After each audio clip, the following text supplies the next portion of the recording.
Dans ce monde, nous sommes tous à la recherche d'expériences de vie. Le problème, c'est qu'il nous faut de l'argent pour financer ces expériences. Moi, c'est Cédric Froment. Froment comme le blé, l'argent ou comme le spéculateur libre. Je trade et j'investis sur les marchés financiers depuis plus de 15 ans.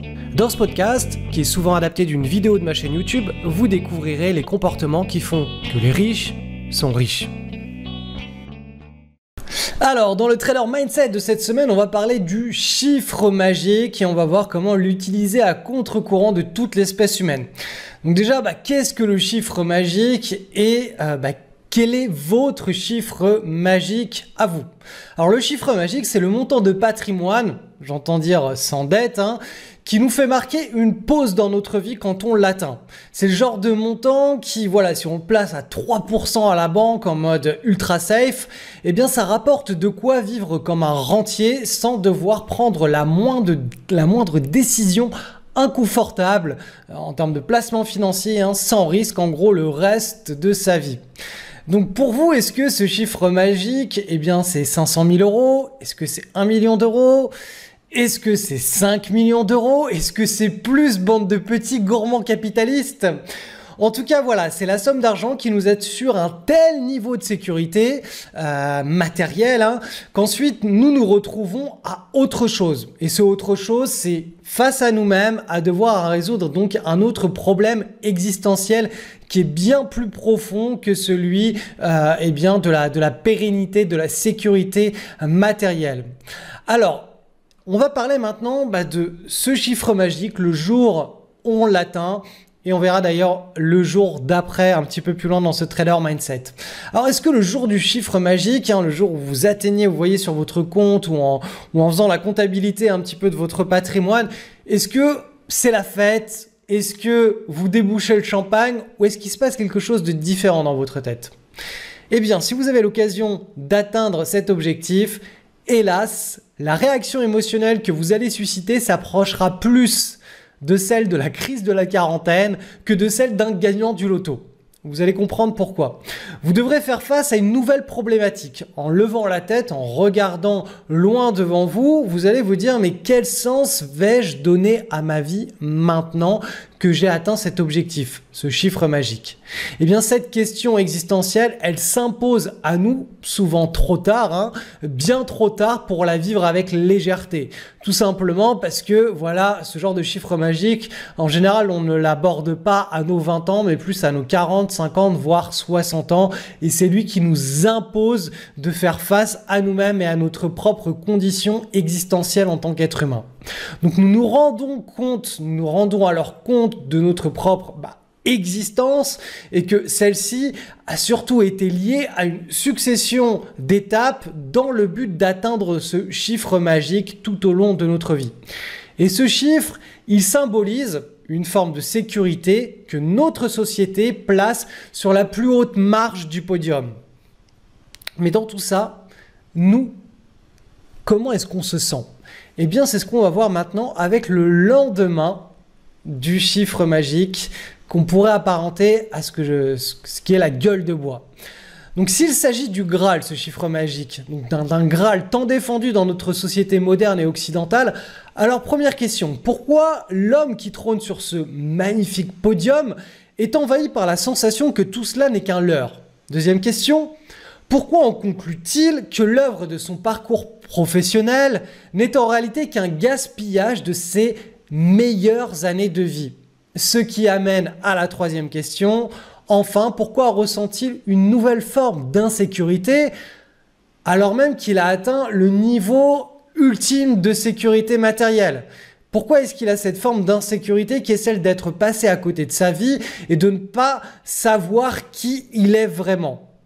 Donc on va pas se mentir, on a tous ce chiffre magique en tête. Si je vous pose cette question, vous avez probablement un chiffre qui va vous être retourné, vous allez réfléchir et vous allez dire même si j'ai quand même un chiffre magique.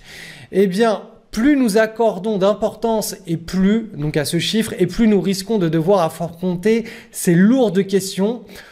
que l'on atteigne d'ailleurs ou pas ce chiffre magique, à un moment donné, on va se retrouver face à nous-mêmes, à une crise qui est souvent celle de la quarantaine, hein, et qui va nous faire cette même sensation que le jour où on atteint le fameux objectif du chiffre magique. Donc je voudrais vous faire un petit parallèle maintenant avec quelque chose qui est assez personnel. Est-ce que je suis le trader surfeur ou le surfeur trader? Vous savez, ça symbolise un petit peu ma personnalité. Dans mon entourage, mes camarades adorent me présenter comme le trader surfeur. Ça résume parfaitement l'organisation de mon quotidien, les valeurs auxquelles j'adhère et surtout l'orientation que j'ai donnée à ma vie entière. Cependant, dans ces deux termes, règne un paradoxe qui pourrait porter à confusion.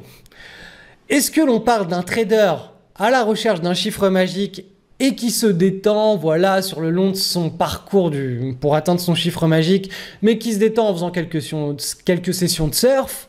Ou au contraire, est-ce qu'on parle d'un surfeur qui construit toute sa vie autour d'un profond appel de la nature, de l'océan et de la glisse, et qui du coup utilise la bourse comme un moyen d'atteindre non pas un chiffre magique, mais un état de bien-être magique? Donc si vous me connaissez un peu, vous savez de quoi il en retourne. J'ai pris cet exemple pour que vous le transposiez à votre cas personnel et vous allez voir, on va aller un petit peu plus loin sur cette problématique. Est-ce la partie d'ombre ou de lumière qui génère votre dynamique de vie?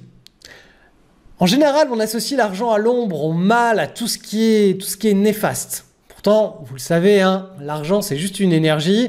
Donc quand je parle de la partie d'ombre, que nous avons tous en nous, on va pas se mentir, on a tous de l'ombre et de la lumière, quand je parle de cette partie d'ombre, je désigne la provenance de nos motivations. D'où vient cet influx, cette énergie qui nous pousse à faire ce que l'on est en train de faire?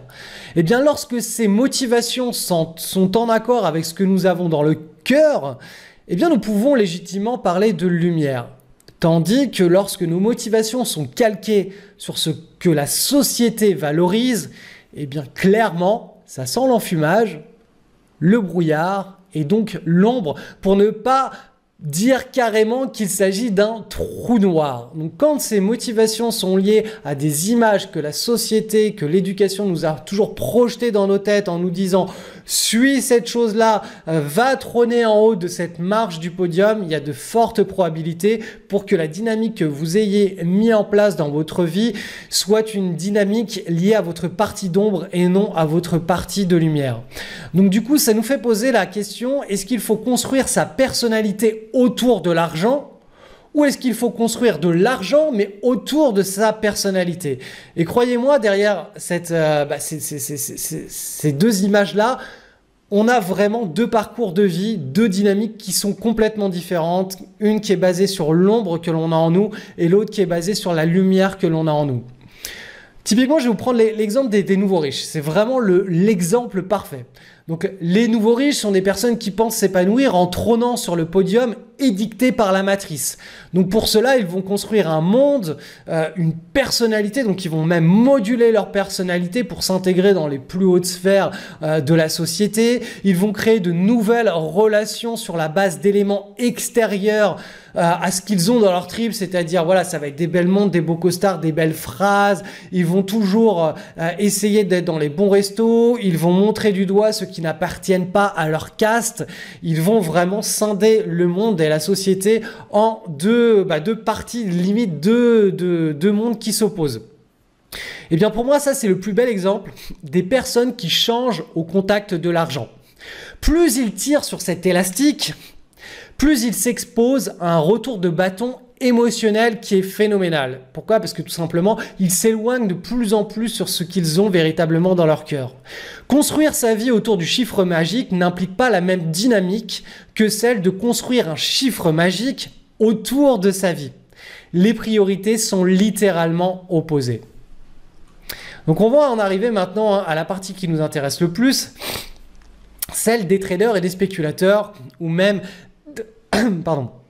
des entrepreneurs vis-à-vis de ce chiffre magique. Qu'est-ce que les entrepreneurs et les traders pensent du chiffre magique? Les entrepreneurs ou les grands investisseurs de notre monde vous le savez, ils sont très controversés. Certains journalistes ou certains observateurs vous diront, bien que ces personnalités ne recherchent que le profit, l'argent et le pouvoir. Effectivement, c'est une façon de voir un résultat en omettant totalement une partie de la réalité. Pourquoi? Parce que toutes ces personnalités, il faut savoir qu'elles n'ont pas été drivées uniquement par l'argent, mais depuis le départ, à la base, quand elles étaient dans leur garage, elles étaient portées par une puissante vision du monde, quelque chose qu'elles avaient en tête et qui n'avait rien à voir avec un coffre-fort.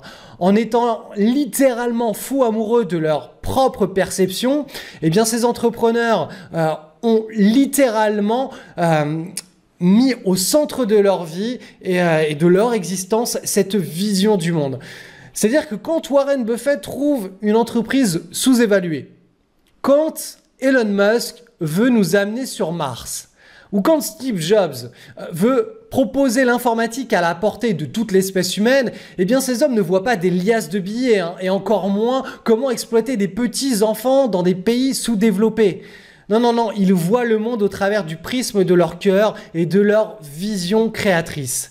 Et que vous le vouliez ou non, ça, je suis désolé de vous l'annoncer, mais pour matérialiser une vision dans le monde dans lequel on vit, le seul outil à notre disposition, le seul outil que l'homme qui veut bâtir quelque chose autour de sa vision peut utiliser, eh bien, c'est le capitalisme.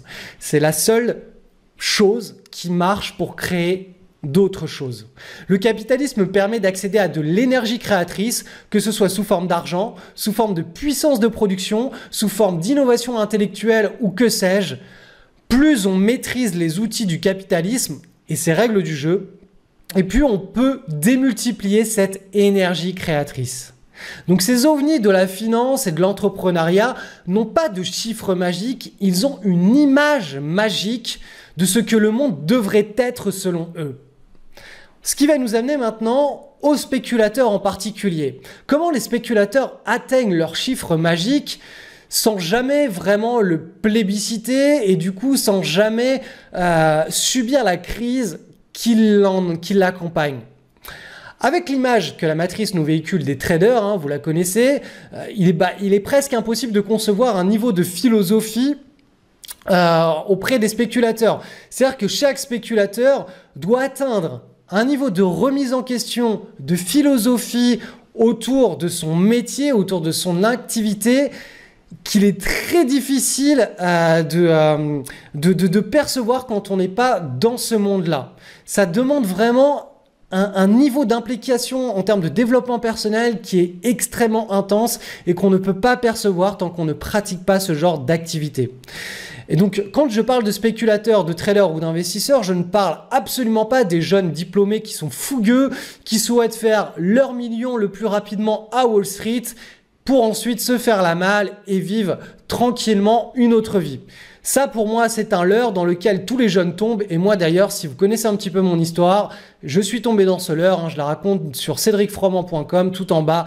Je vous raconte ça sous 6 chapitres de vie. Et je suis tombé dans ce travers. Et voilà, je m'en suis remis, mais j'étais en plein dedans. Donc quand je parle de spéculateurs, je parle des vrais grands spéculateurs qui ont marqué l'histoire de la finance, comme par exemple Jesse Livermore. Eh bien, jamais ces traders ne se sont arrêtés sur un chiffre magique en se disant « Allez, ça y est, c'est fini, j'arrête tout, il y a le nombre de gyros qu'il me faut sur mon compte, c'est bon, je passe à autre chose. » Bien au contraire, c'est l'amour du processus, c'est la chasse au trésor des opportunités et c'est le phénomène de rareté qui gravite autour de cette activité qui les a poussés à tant aimer la spéculation. Et le résultat financier, au final, ce n'est qu'une conséquence de leur vision. Ce chiffre magique n'est donc qu'un accident positif qui finit par se matérialiser à force d'entretenir par des actes quotidiens la vision qui émane de leur fort intérieur. Pour ces spéculateurs, cette vision n'a jamais été un sac plein de billets, sinon il est probable qu'ils auraient fini gangsters. Donc si vous ressentez en vous cet appel de la spéculation et non de la liasse de billets, je vous invite à visionner le replay de la webconférence dans laquelle vous découvrirez les 5 étapes par lesquelles vous serez obligé de passer si vous voulez devenir trader débutant à trader rentable. Vous allez devoir les affronter et les surmonter, ces 5 étapes. Donc je vais vous donner mon meilleur conseil sur chacune de ces 5 phases pour pouvoir tout simplement la gravir, la franchir avec les meilleurs outils, les meilleurs conseils et la plus grande vitesse possible, tout en se concentrant sur le processus et non pas sur un fameux chiffre magique qui est illusoire, qui est une illusion, qui est tant décrié et tant défendu par les médias et par le monde entier, alors que derrière tout ça, la réalité est complètement opposée. Dernière info avant de nous quitter, tous les liens dont j'ai parlé dans cette version podcast figurent dans le descriptif. À la prochaine.